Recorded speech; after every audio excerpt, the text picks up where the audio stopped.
Uniqo Williams. That's right, it's your boy coming at you on a Friday, a special Friday, as I always love to do, as if it were my favorite day of the week, which is Thursday. Why? Well, I was born on a Thursday, 11:47 a.m. Woo! So happy to be amongst you all. I've had a pretty good week. We just been trying to bounce back. We on highs and lows. It's okay. I understand. I get it. Keep moving forward. It's okay to have times where you're down. It's okay to have times when you're high and you're having fun. It's okay to have those times. It's very okay, and that's a part of life. But we mustn't forget that we have to continue to move forward no matter what. But I always talk about me. Tell me more about you.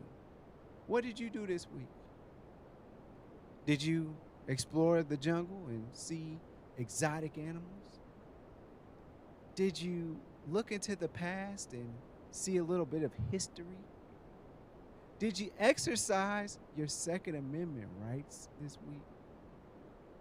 Did it go by too fast? Well, good, because each day that passes brings us much closer to each other, to the day that we are together again, having a nice dinner on my show. Woo! Okay, let's get right to it. So, kind of a big week in news. A lot of stuff was going on. First of all, we need to send our condolences out to Her Majesty and her family. Death. We had to this. Woo, child. We. This is not funny because I need to be very serious about this. There was the passing of Queen Elizabeth II. She passed on at the age of 96. She was surrounded by her closest family at a castle in Scotland. Now, this news broke early in the morning that her medical people were like, hey, we need to keep close watch of her. And I think that Jesus got on the main line and told everybody to probably this afternoon, I'm coming. She's transitioning. But yes, the news broke and she was surrounded by her closest family. Even Miss Meghan Markle was there with Harry, Prince Harry, and obviously with her next of kin, and you know how that goes. So they spent the night in Scotland, and they should have gone back to London or the UK today. Queen Elizabeth, she's very important. She became the queen of Great Britain in 1956, and she reigned on for 70 long years. So her reign is as long as some of y'all vape smokers live. Now, it appears that Princess Diana's ex-husband is going to take over as the king. So we just want to make sure that we send all of our love and all of our condolences and all of that to her family because she needs that. Her family needs that. They need our support. They need all of that. And, we don't need to think about how, she's the same lady who put in special laws that would allow for her to not have to follow equality laws, such as, people of color or immigrants or anything. They weren't allowed to be in what do I want to say here, clerical positions in the house. They could only be servants. She just made sure that she didn't have to go by those rules. We just need to look over that. We need to make sure that we look over all those years of colonization, because while she was queen, she was also a part of an empire. An empire that basically there's only 19 countries in the entire world that Great Britain hadn't invaded and taken away people's rights and made them live by their rules. We need to just look over that. We just need to look over that and just send our love. We need to look over the fact that Meghan Markle was allegedly subjected to a whole bunch of hatred. Every time she walked in the palace, they looked at her funny because of how she looked. Meghan Markle, she's married to Prince Henry, and Meghan happens to be I would say of either the light skin persuasion or mixed persuasion of in America for a black girl in Compton. Um, we just need to neglect the fact that that the Queen, Her Majesty, she she asked what color Meghan and Harry's kids were going to be. We just need to gloss over that. This is not a problem. We just need to neglect the fact that allegedly that she called those babies everything but a child of God. We just need to neglect that. So it not we need to get past all of that. We need to get through 70 years of all this stuff, and we need to get through 70 years of you know. Here's a number for you. This is almost 25 years to the day that Princess Diana passed away tragically in a car accident. We know that that wasn't the best relationship in the world, seeing as how Princess Diana's husband, who is now the ex-husband, who is now the king, was continuing to cheat on her with Camilla. I'll dare to say her name because I mean it's a king, but we'll forget about the husbands and all the racist talk and how people were in subjugation and how people were treated poorly, especially in Kenya, in regard from British rule. We want to look past all that, and we're just going to send our love to the royal family, and hopefully they can bounce back from this, and you know everything will be fine. That's all. That's all I'm saying. I just hope that we can just look past all of that, and we can stop getting on Twitter being mean. There's a lot of mean people on Twitter, and this shouldn't be tolerated. And this should not be tolerated at all. This is not funny.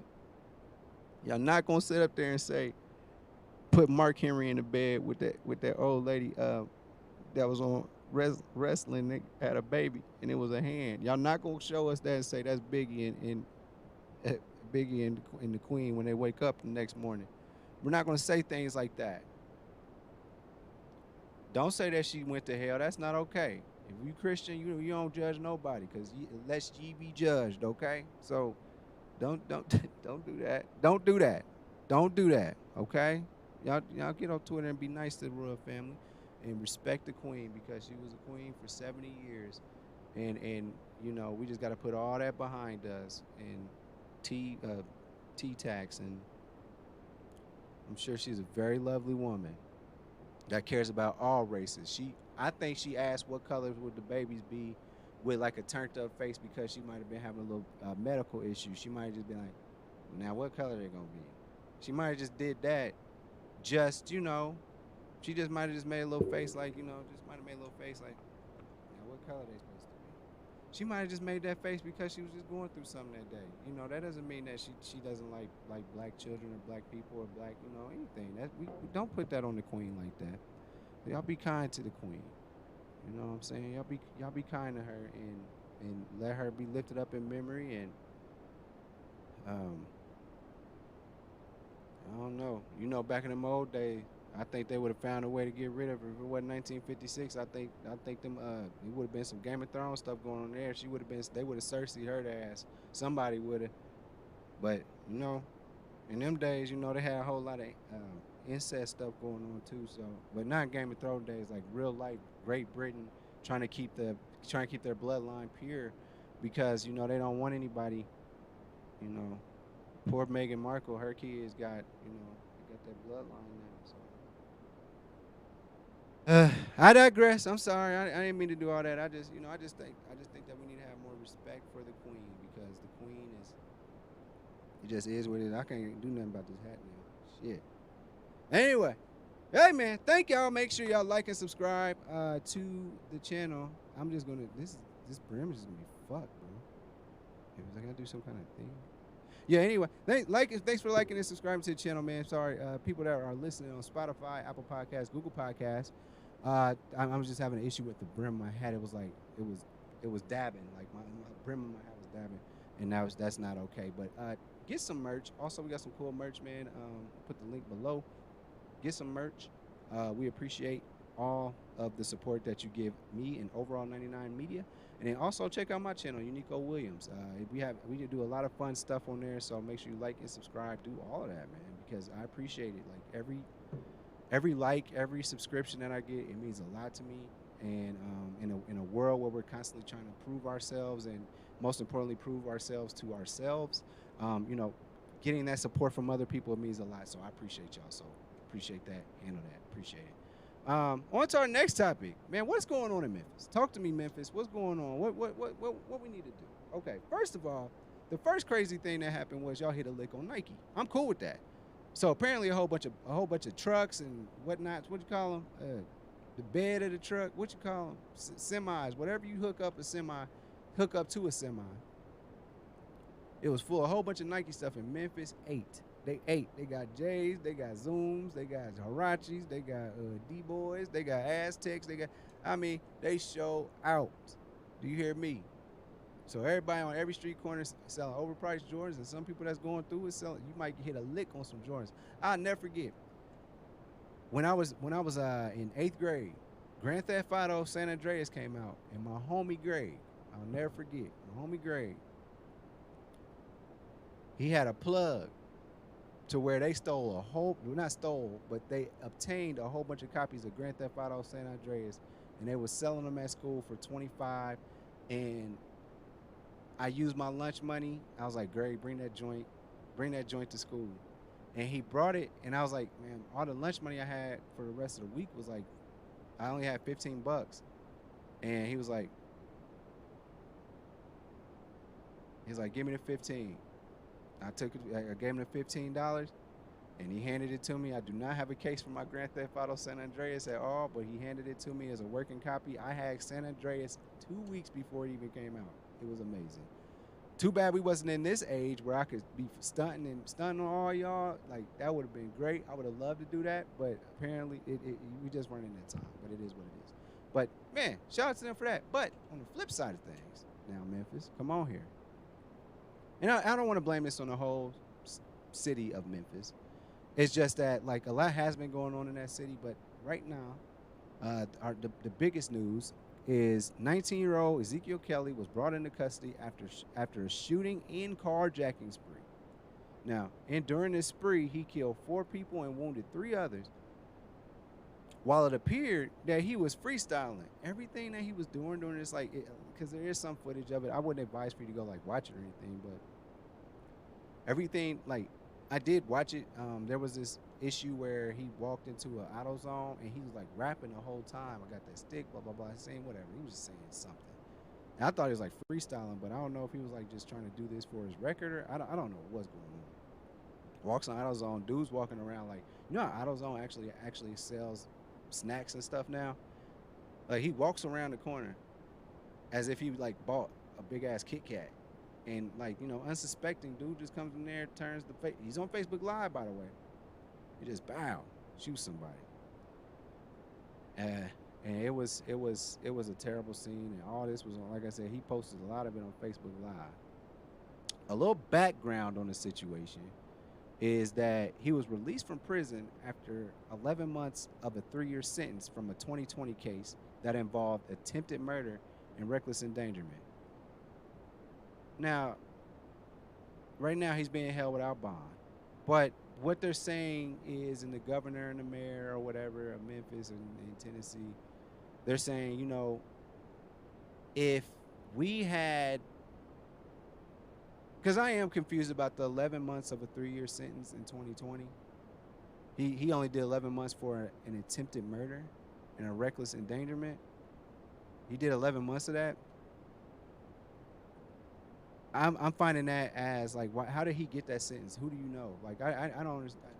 I'm intrigued behind how that happened. Could he have allegedly been a snitch? Is that something that happened? I don't know.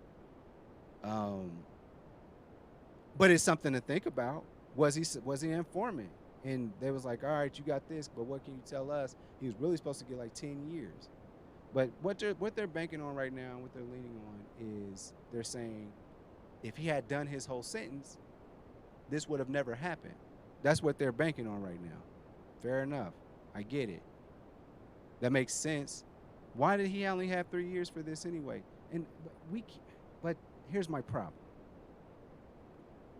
My problem with that is what he did was wrong. All right, what he did. I'm going to get away from this crime spree he went on for a second, and let's talk about what what I feel like is really going on here. What I feel like is really going on here is that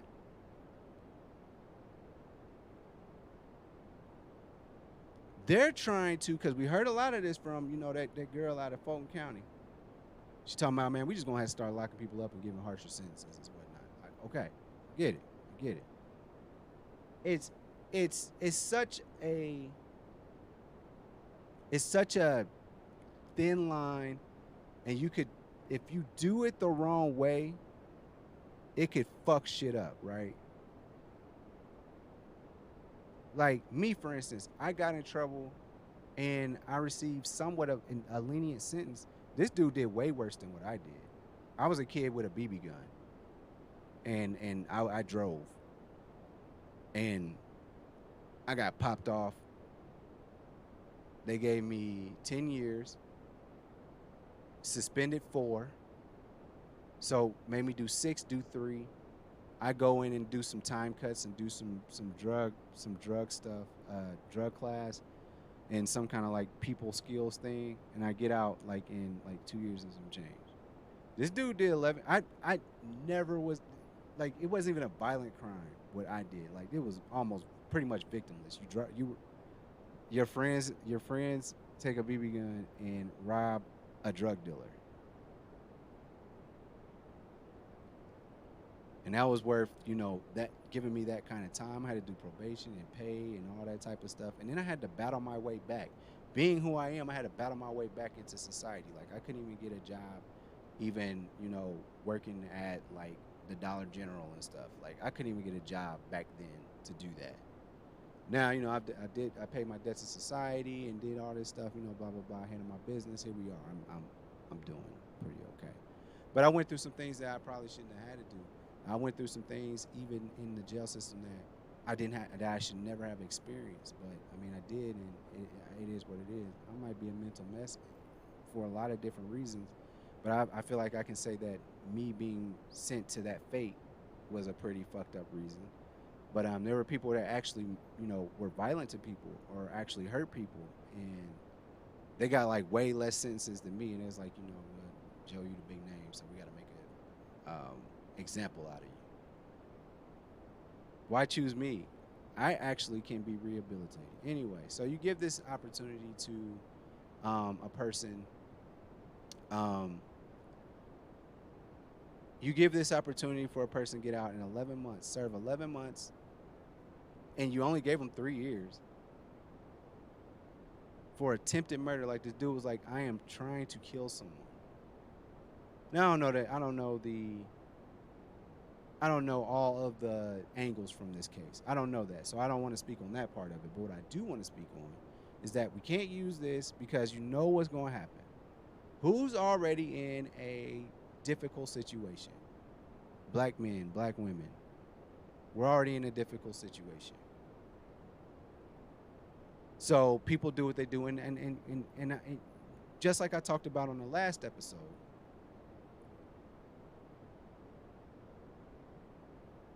we still do worse to that boy. That's a rookie running back for the Commanders that got robbed. That happened by somebody that looked like him. So I get it. Like, I understand, but and people say the proximity thing. Like, it's just like almost like we don't respect ourselves in a sense. And I feel like other ethnicities kind of see that, and that they kind of look at us as animals in that sense. I don't know where the togetherness is at all. But neither here nor there. I hope us as black people can find a togetherness. Not being separate, but like, can we find some way to find a togetherness so that we don't do stuff to, like, I don't know, fuck ourselves up? Is that something that we could potentially do? I think that if we can find a way to respect what we look like in the mirror, then people that look like us, they'll respect what they look like in the mirror, and you'll respect people that look like you as you're walking up and down the road, right? And then what calls for us to not have so much crime and all that type of stuff, because there'll be a respect for yourself. What I see in me is what I see in you. It's crazy how black people, us as black people, I'm putting myself in there. Us as black people, we tend to,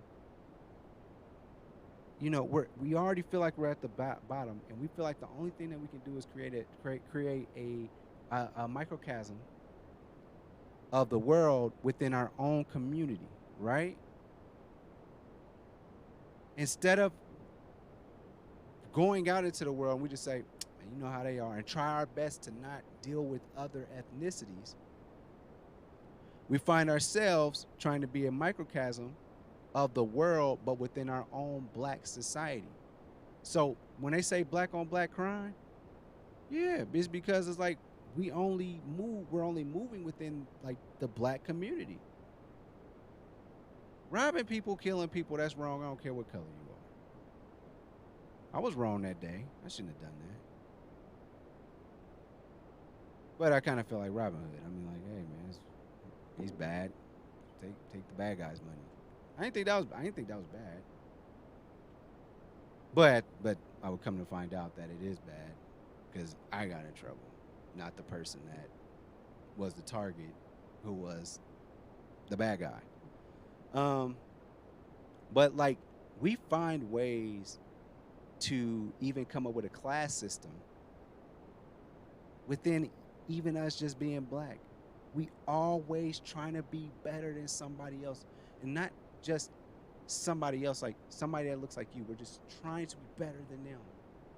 And when I tell y'all that's where we get the word coon from, that's where we get the word, that's we get a lot of things from that, from nothing's wrong with a black person trying to better themselves. But when you find yourself shitting on other black people in order to push your agenda, that's where we keep on having a problem. So it's not just there. We'll go from here. The college girls, the college guys, the guys that own businesses, the guys that do that, the black guys. I'll stay away from them black people. We ain't like them. And then we get into the street level. So this D-boy wants to be better than that D-boy. Oh, he ain't like them. He broke. He lame. Blah, blah, blah. It just keeps going down, and all we do is push each other down and make levels and think that we better than this and better than that and better than that. And then you actually move outside of the bucket and you see it. You move into a bigger bucket. You move into a bigger bucket. Your blackness is better than everybody else's blackness. But you got to understand that when you outside of that barrel, you just black. You just black. I got a Lambo. Look at me. You just black with a Lamborghini. You still have things that you have to that you have to conquer. You still have obstacles that you have to jump over.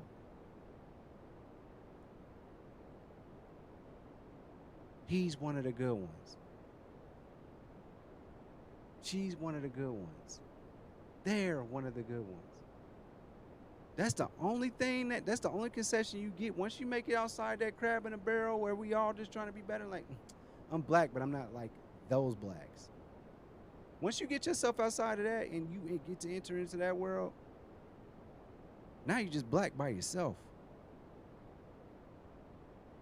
But that's the mentality, in a sense, that we have as black people, is that we're all trying to just be better than one another instead of trying to be the best version of yourself.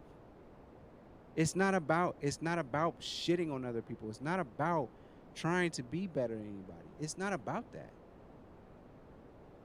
Everybody strives so hard to be like, oh, I got this big ass house. Like, I know I came from Brooklyn, but I'm out of here now because I'm better than that. Now I live in, I don't know, Worcestershire. Connecticut. I don't know. What do people that make it out the hood in Brooklyn go? Where do y'all go? Now I understand like people that come from the hood where we're still dealing with this situation where somebody's always trying to do better than everybody else, and sometimes the person that's up becomes a target for somebody else's clout. I understand those people moving from, Chicago to the hills of LA. I understand that. You don't need to go back to the hood, bruh, because there's a crab in a bucket mentality over there that's not been corrected yet. Nothing's wrong with the hood. Nothing's wrong with where you came from. There's corrections that can be made and that might be being made. But I understand from an aspect of you being safe, you need to go to other places. I get it, but it's crazy everywhere. You know? And this situation here, man, young Dolph, that happened in Memphis. Gunned down in his own city, just trying to buy some cookies for his mama.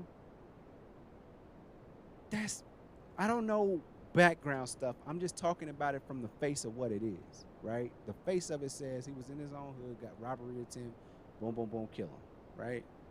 That's what happened. Whereas you could be asking like, man, if he slights you, that's no reason to murder anybody, all right? No M words for that. If he slights you and he doesn't take any of his time, like that's on him. That's his problem. He doesn't want to help, elevate where he's from. That's fine. You have your right to do that after you worked so hard to make it to where you made it. I get that. What I'm saying is, like, you can have the conversation. That probably didn't need to happen, but it happened in his own hometown. And there's just such a, I don't know, are us as black folk, are we the only ones that just trying to get clout all the time? Like, I feel like we do this to each other so much. I've chased clout before. Boy, we ran up in that crib. They call me Solo, the hood nigga. I sell drugs. I'm cool. I fell into that. I got trapped up. Some people don't get caught up in that. But I got caught up in that. And I'm much more smart than that. I had no business being there. I should have had my ass I should have had my ass in school. I left football practice and went and did that dumb shit. But I wanted the approval. I wanted to be the big dog. All I had to do was just stay my ass in school, and I could have been a big dog and not have gone through some of the bullshit that I've had to go through in my life. Maybe it's that immediate gratification. Who knows? But in this situation, it's very sad. I'm sad that, for the people that were randomly affected by this, nobody felt like, man, I'm about to go to AutoZone and get me some parts and stuff and go handle my business. He didn't think he was about to get popped that day. Those people that got carjacked, they didn't know that they were going to die that day and get carjacked because just some dude was just going ham. Nobody thought. You don't wake up every day and just think that the worst is going to happen to you. You can prepare yourself and be like, man, I think the worst is going to happen. I know people like that, but you don't wake up and say the worst is going to happen to you. It's tough. So I hope that we got prayers up for the city of Memphis, and I hope that I just hope that us as a community, we can figure out a way to let that shit go. The shit that we think is fucking cool is not fucking cool, bro. Killing ourselves, whether it's drugs, whether it's just trying to be tough. Dude, we're not Spartans. We're not Athenians. We're not Great Britain taking over countries. We're not any of the what are they? The Huns, the nuns, whatever they are. We're not them. Every person grows up and they get to make their own life decisions. People that say, man, we had to get out there and we had to eat. You can say that and still be like, you know what? I didn't want. My mom never had anything for us to eat, so I want to make sure I'll never be starving again. And it wasn't because of the, because there's a whole bunch of programs out there. You won't starve.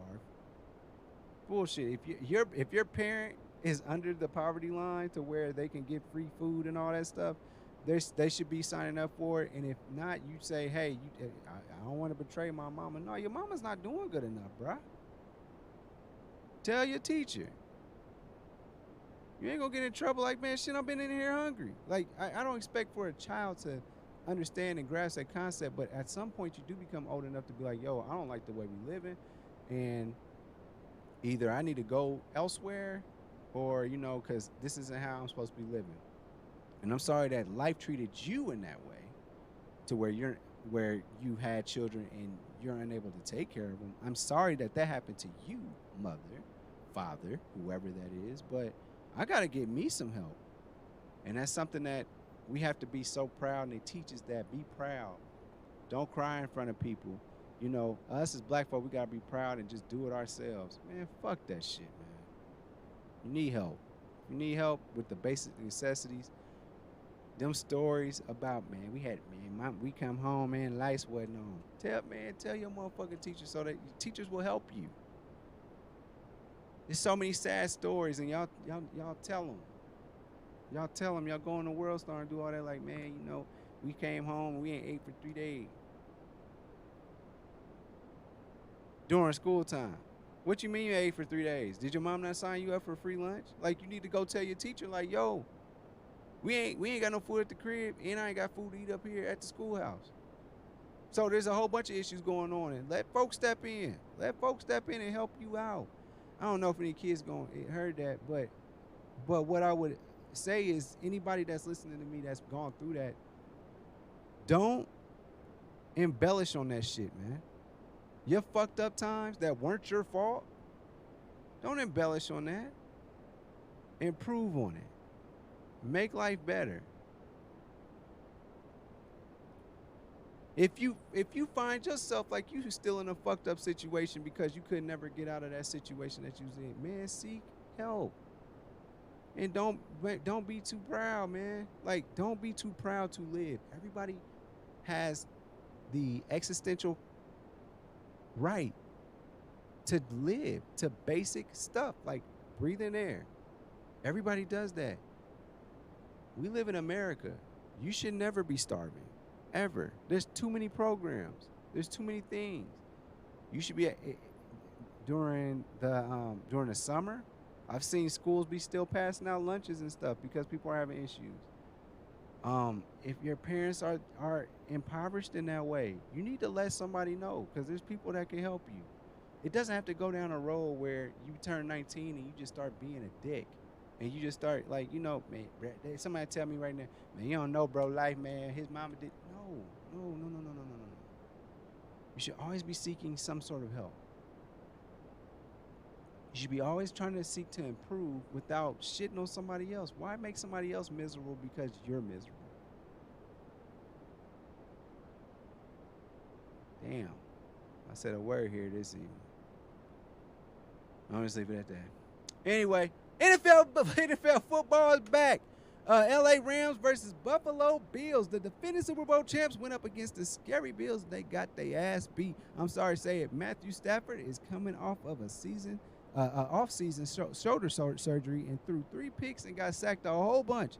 And then the Elker boy, he ain't do nothing. Jalen Ramsey got. I've never heard this stat. This is the first time I ever heard this. Like, it's probably been said before, but it's the first time I've ever seen this stat with my eyes, heard it, all of that. Not a passer had a perfect game, or he got a perfect passer rating. He got a perfect passer rating against you. That's got to be embarrassing. I mean, he threw for 158. And when I say he, I'm talking about Josh Allen, who looked like a bad boy last night, man. I mean, the Bills picked up exactly where they picked up right where they left off at. I'm feeling right now, Josh Allen played this game as if had he gotten a chance against Pat Mahomes was going to be in for a long overtime. And had they played against the Rams, Josh Allen was gonna beat them boys. I'm trying to tell you, and that boy Diggs, he's not here to play with you hoes. He's out here. Ever since the Vikings did him bad, even though he did the best that he could for the Vikings, he came to the Bills and said, "Oh, y'all want to trade? Y'all want to trade me? Okay. Y'all want to trade me? Bet." And he went up there and he's busting his ass and he's showing it again. Man, they was tearing his ass up, taking turns, man. It was a bad look for the Rams. And actually, in my fantasy league, I chose the Rams. I thought that the Rams would be.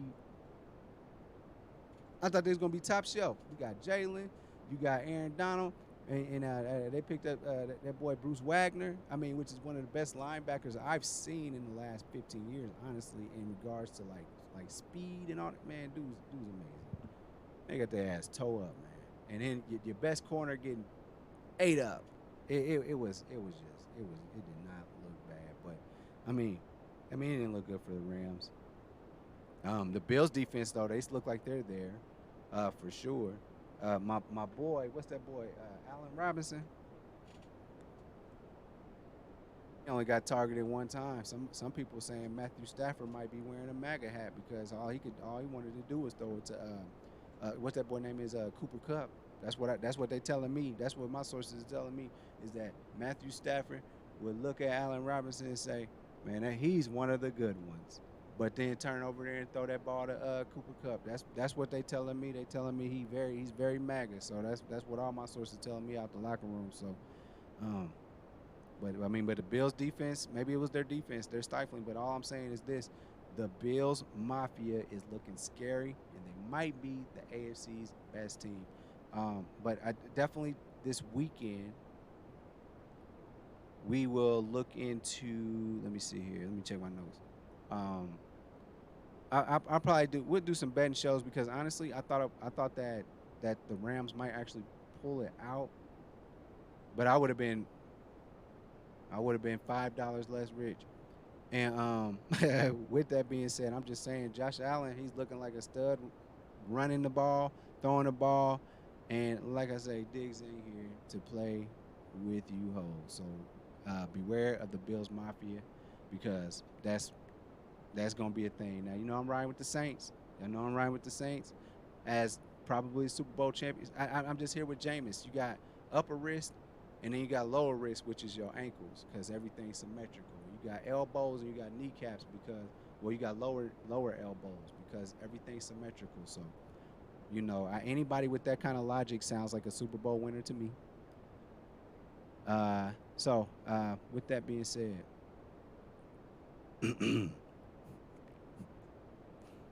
now, ladies, if you're looking for somebody that looks like a stud, running, throwing, and most importantly, scoring, then look no further than me. That's right. Go to christianmingle.com and look up our Swellemu, and you know what? I'll digs you out. You know the deal. We on Apple Podcasts, Google Podcasts, and mama, I'm on Spotify. Make sure you tune in to Overall 99 Media on YouTube. Subscribe to the channel. That's where the money at. We got Just a Fan. We got Man Cave. We got Monday Morning Quarterback. I can't do that because I be working on Monday mornings because that's how I like work. But we got all type of stuff going on. Make sure you subscribe to Uniqo Wins on YouTube because I need y'all to subscribe so I can do my thing. We got reaction videos over there, and we also playing a couple of games. Red Dead Redemption is the game, of course, right now. But we are also playing through some other games this weekend. We are actually going to be playing a whole bunch of Shenmue. But I don't know, I might get right back into Red Dead Redemption. But with that being said, thank you so much for tuning in to another episode of Do You Hear Me? With Uniqo Williams. Thanks for watching. Make sure you follow me on all my social media platforms. Don't forget, every Thursday, the full podcast is on Apple Podcasts, Google Podcasts, and mama, I'm on Spotify. Overall 99 ENT bring you videos from Friday all the way to Friday. So be sure to like and subscribe to the channel. We appreciate it. Again, thank you so much.